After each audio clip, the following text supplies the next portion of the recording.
Oh boy, we gotta talk about this movie, don't we? So, a couple of weeks ago, I saw The Substance in the movie theater, and I think now is the perfect time to talk about it because there's a lot of really important themes in the film, some things that I want to go over that made me think, and I have to say that it is probably the top 10 best experiences I've ever had in a movie theater. Just the absolute look of confusion on everybody's face in the end, and of shock and horror was just amazing. And if you've seen the movie, you know what I'm talking about, but The Substance is just has a lot of those moments, especially building up towards the end. So I'm going to go over all of that. I'm going to go over the major themes, the philosophy of the film, what it made me think about, and also just say my opinion about the movie.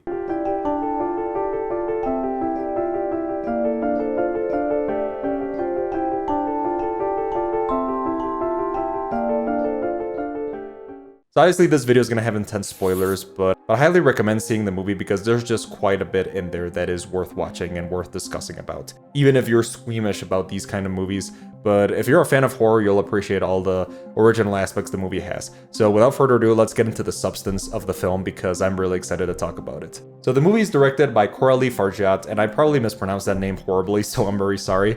But it's about a woman who is in her 50s and she used to be an actress, Elizabeth Sparkle, and now she does like those kind of promotional videos for like fitness, kind of like the ones you used to buy in the 2000s and 90s. And I thought it was pretty funny. Like I used to have a box of those like because my parents bought them back in the day. And it's more like the older version of fitness YouTube, so I like that. I think it was an interesting thing, especially in the modern era, like how the movie contrasts, like kind of like those older themes. I feel like it was an artistic choice. And going with the first theme of the movie, in the beginning of the film, Elizabeth Sparkle, played by Demi Moore, looks amazing. Like, she looks very beautiful, she looks pretty, she is a great dancer, and I feel like in the beginning, that is kind of the point the movie wanted to get across, that even though she looks great in her 50s, the movie and the producer, played by Dennis Quaid, makes her feel like she isn't. So he fires her in a not so subtle way, and that's where the plot of the movie develops. So she starts feeling insecurities about her body, about her image, and that's the main issue of the film. It's what leads to everything else, and she decides to start using the eponymous substance in order to create a better version of herself, quote unquote. And right from the get-go, we get the very first main theme of the film, which is, you know, it's like body image and body self-esteem related issues, specifically towards women, and from a feminist perspective. I feel like a lot of people already talked about that theme in the film, so I'm just gonna go over it quickly, but you gotta know that that's like the main issue that is behind every single one of the other themes in the movie. So I'm not gonna get too much into that, but you just gotta know that it's present throughout every single one of the plot aspects of the film. Is that just that feeling of insecurity, the fear of aging especially, and that's what motivates Elizabeth Sparkle to do all the decisions in the movie and later Sue. So Sue is the second character that shows up, played by Margaret Qualley, and we gotta explain what the substance does because it is important. So basically, she encounters this shady contact who tells her that she can fix all her issues, all her self-esteem problems, just by taking this substance, which is kind of weird from the get-go because something I didn't understand in the film is what are these guys getting out of all this? Like the people who make this like substance, what are they getting? Like I thought it was kind of weird, and the movie doesn't really explain that. Is like they don't get any, like, do they get any money? Do they get like data for their experiments? I don't know. That's something I just wanted to point out. So anyways, she goes to this shady location that looks murkier than a gas station bathroom, and I would totally not trust in any circumstance. And she gets the substance, she injects it, she follows the instructions, and suddenly you get the first like really disturbing scene in the film where her back opens up and literally she gives birth to another body. And it was just insane to see that. So she gives birth to this like 20-something version of herself, played by Margaret Qualley. So she looks at herself in the mirror, she's younger, she's beautiful, and she decides to live her life. Now, like the Gremlins, there's rules to this whole thing. It's not just for free. You can't just like transfer yourself to another body without any consequences, obviously. So you gotta basically change bodies every week, otherwise bad consequences ensure. You gotta inject yourself every single day with like a spine fluid obtained from the original body, otherwise bad consequences ensure. And you cannot inject the serum back to your body again for a second time, otherwise really bad consequences ensure. So yeah, obviously it's not a very simple deal. This is as stable as an erection on a roller coaster, so it makes me wonder why anyone would ever try this, and also leads to a lot of questions, like do you have to do this for the rest of your life? What if the company goes bankrupt and they can't produce any more like serum or like spine fluid or whatever, you can't receive any more like packages? Like what happens then? Are you just screwed? Like there's just so many questions that I couldn't get answers to. But yeah, I guess it's a movie that this would never happen. Like, how can somebody give birth through their bag? I guess I'm just thinking way too much about the logistics of the whole thing. But yeah, anyways, what happens next is just that she lives her life as Sue, as this like younger version of herself. She gets hired again at the same studio that fired her 50-year-old self. So it makes me wonder too, like, why would you go back to the same studio? But I guess like all these illogical decisions are like part of the point. Like, she's just doing things out of like her compulsion to feel better about herself. Like, she's not really thinking it through. Maybe she could have just done something else with her newfound abilities, but yeah, I think that's beside the point. Another one of the major themes in The Substance by this point is reflected through Dennis Quaid's character, which is kind of like the main male figure in the movie. Like, he's kind of like the male character who torments Elizabeth in the beginning, and then as the movie progresses, like, you realize this guy's kind of a scumbag. He's kind of like got this like creepy aura around him, like typical, you know, producer in Hollywood. And you know, this is a really tough theme because these guys are like creeps all the time, and I feel like that's the feeling you're supposed to feel towards this character. But like towards the movie, like nothing really bad happens between them, but you can see like the subtle ways that he's exploiting Sue's character.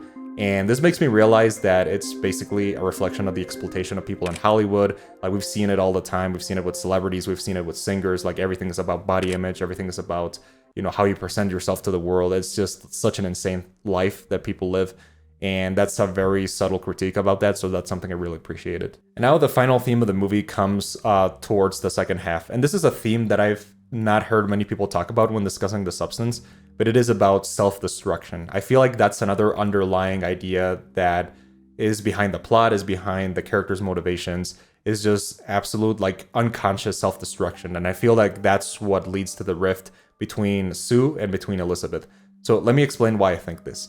So in the movie, we see how the rules work. We see that Sue starts not caring about Elizabeth in the future. And I feel like this is a representation of Sue being the younger version of ourselves and Elizabeth being our older selves. So what I mean by this is that in the present, you make decisions that affect your future self, and your future self benefits from the decisions that your younger self did. So for example, if you smoke a lot, if you drink a lot, if you do things that destroy your body, that is something that affects your future self. And that's something that I saw reflected in the way that Sue just completely discards her. She doesn't care that what happens to her body. So what happens is that she starts taking more fluid that is necessary from her spine, and to start injecting, and to turn 1 week into 2 weeks, to turn into 3 weeks, until like 3 months pass. And after that, Elizabeth just transforms into this like hunchback, a very horrifying creature that looks like Melisandre from Game of Thrones without the necklace.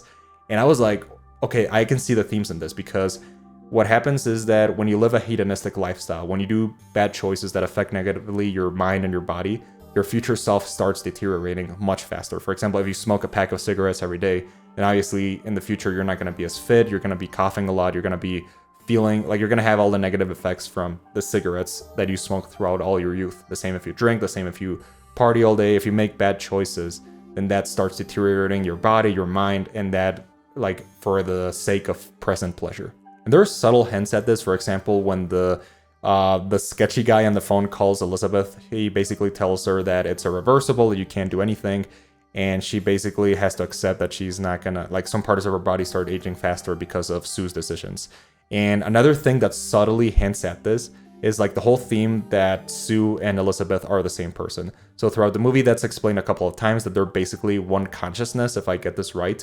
And over time, I feel also like in the beginning of the movie when she injects the serum, they're basically the same consciousness. And this is a game theory that I proposed, is that as the movie starts progressing and the months pass, each consciousness that started off as the same just starts making their own choices and becomes their own. So, but they're both basically Elizabeth, like two different versions of the same character that start becoming more separate. So if you really want to blame anybody, you have to blame Elizabeth in the beginning and her compulsions, and how this whole like ordeal with the serum starts modifying her life decisions and how she acts and how she behaves. And of course, everything comes crashing down towards the end. So to finish the video, I'm just going to conclude with what happens towards the end is that basically Elizabeth gets killed, Sue takes control, and this ends up very badly for her. This just goes off the rails because in like her without Elizabeth, she starts deteriorating much faster. Her teeth start falling out before the big day of the New Year's event or whatever she had going on,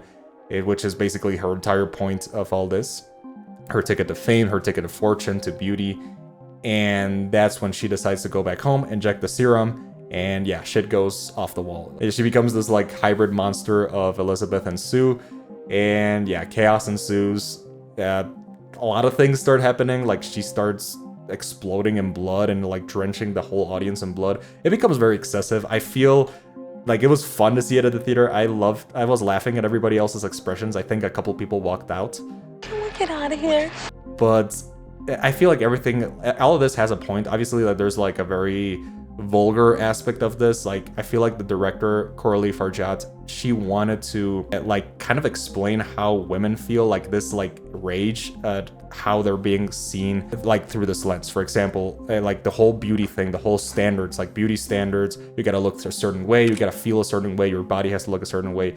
I feel like that represents like that rage towards all this thing, and I feel like it was like justified. I thought it was funny, I thought it was like excessive, but that's part of the point of the scene. The second thing is obviously the monster has a lot of like visual metaphors of like this theme of like the feminine body and all that. For example, like there's a lot of like, I was gonna say like lady body parts attached to the body, and then like the monster gives birth to another female body part. It's kind of hard to explain. I don't want to get demonetized by YouTube, although I probably already did throughout this video. But yeah, that's obviously a representation of all this, like the whole theme I just explained about like the female body and all that. And yeah, that's what I got from it. But obviously the movie has a lot of other themes, but those are just basically the main three. To recap, is like the whole theme of like expectation for the female body, the whole fame and fortune, and the fear of aging, and the lengths people are willing to go to just avoid that. For example, you have people in real life getting like plastic surgeries and modifications to their bodies. They do a lot of things to escape the fear of aging, sometimes out of desperation, instead of, you know, getting healthy and exercising and, you know, like taking care of your body, like not like staying away from vices like cigarettes, like alcohol, excessive drinking. And I feel like there's a lot of aspects, a lot of ways you can look at this. But I feel like underneath, there's this whole theme of basically that people want to escape the inevitable, which is aging and then eventually death, obviously. But we all have to accept this as part of our lives. And yeah, I think those are pretty much all my thoughts on The Substance. It is a great movie. I really enjoyed it. It is definitely, like in terms of horror movies, one of the most unique ones I've seen. And yeah, I just really enjoyed it, and I recommend it if you have, if you like these kind of movies, if you are not squeamish, you'll enjoy it and you'll also appreciate the themes like I did. But anyways, those are all my thoughts on The Substance. I'm gonna give it overall as a film an 80 out of 100. And yeah, that's pretty much everything for today. So if you like this video, if you want to see more horror movie reviews, more like in-depth explanations of things, follow the channel, and I'll see you guys later. Have a great day.